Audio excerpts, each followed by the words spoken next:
हाग्रामा महिलारि बिथांनि खोथाफ्रा गासैबो नंखाय आरो बेबायदिनो खोथा बुंनानैनो बिथाङा राजखान्थि खालामबोदों।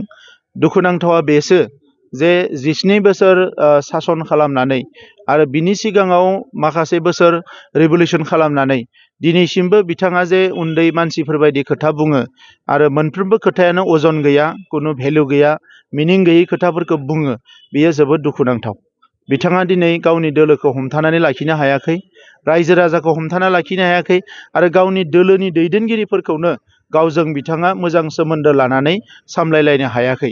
दा बिनि थाखायनो साफा साफा ओंखारलांगासिनो दङ आरो गावनि दोलोनि मानसिफोरखौ ओंखारलांनाय नुनानै बिथांनि जि साननाय हनायनि बेले बेजे जानायाव बिथाङा जानला मोनला खोथाफोरखौ बुंदों। बे खोथाफोरखौ सावरायनानै जोङो समखौ ओरैनो आद्रि खालामनाङा। बेवहाय बर' माहारिजों लोगोसे गासै जोंहा 35 लाख सुबुं अनजिमा दङ। दा बिथांमोननि सोरगिदिं जौगानायनि थाखायसो जों खामानि मावनांगोन। खाम्फा आरो चन्दननि जिथु थासारि, इउपिपिएलनि जिथु बिसोरनि बिबान, बे बिबाना माबायदि बिबानाव लाखिनानै खामानि नोंथांमोना बयबो मिथिगौ आरो गोबाङानो बे बाथ्राखौ सोंदों जे खाम्फा बरगयारि बिथांखौ मा बिबान होगोन।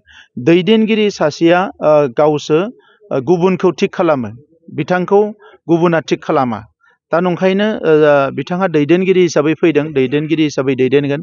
बिटिआर ओनसोलनि जेंनाफोरखौ बिथाङा मिथिगौ, हारि माहारिनि जेंनाफोरखौ मिथिगौ, रांखान्थि समाजखान्थि गुबुन गुबुन जेंनाफोरखौ बिथाङा मिथिगौ। दा बे हिसाबै जि खामानिखौ बिथाङा बिपिएफ दोलोआव थाना मावनो हायाखैमोन, बेखौ इउपिपिएल दोलोआव फैनानै गोख्रोङै मावलांनो हागोन आरो इउपिपिएल दोलोआ अरायबो सासे गोरों सुबुंखौ मान होयो, गोरों सुबुंखौ अराय सम जों हास्थायो आरो गोरों सुबुंफोरनि जि थट्स एन्ड आइडियास, कालेक्टिभ आइडियासफोरखौ लानानै दावगालांनायखौनो जों लुबैयो। Thank you.